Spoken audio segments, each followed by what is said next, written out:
శుభకార్యాల్లో, వంటల్లో, సౌందర్య సాధనలో, ఆయుర్వేదంలో ఇలా చాలా వాటిల్లో వాడే ఒక వస్తువు గురించి ఈ రోజు మనం మాట్లాడుకుంటున్నాం. ఈ వస్తువు లేనిదే భారతదేశంలో ఇల్లు ఉండదు అనడంలో ఆశ్చర్యపడక్కర్లేదు.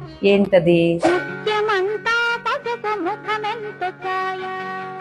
ఎస్, అదే పసుపు. పసుపు వల్ల చాలా ప్రయోజనాలు. పసుపు శరీరంలో వాపును తగ్గిస్తుంది, అలాగే రోగనిరోధక శక్తిని పెంచుతుంది. ఇలాంటి సూపర్ స్టార్ పసుపుని ఇంటిమేట్ ఏరియాస్ లో వాడొచ్చా? ఇంటిమేట్ ఏరియాస్ లో స్కిన్ చాలా మృదువుగా ఉంటుంది. ఆ మృదువుగా ఉన్న శరీరం మీద మనం తెల్లబట్ట అవుతుందని గాని లేదా దురద వస్తుందని గాని వంటింటి చిట్కాలాగా ఈ పసుపు వాడేసి వస్తారు. దీని వల్ల ఇరిటేషన్ వచ్చి పుళ్ళు కింద మారే అవకాశం ఉంటుంది. ఇలా వచ్చిన వాళ్ళు చాలా మంది ఉన్నారు. సో ఇలాంటి సమస్యలు తెల్లబట్ట అవడం గాని దురద గాని వస్తే వెంటనే మీ గైనకాలజిస్ట్ ని సంప్రదించండి. చిన్నగా పోయేదాన్ని పెద్దది చేసుకోకండి. పసుపు అనే ఈ వంటింటి చిట్కా మీ ఇంటిమేట్ ఏరియాస్ లో స్కిన్ కి మంచిది కాకపోవచ్చు. సో పసుపు ఎంత మంచిదైనా వాడాల్సిన చోటనే వాడాలి, వాడకూడని చోట వాడకూడదు. Signing off, doctor Sravanthi Kolli.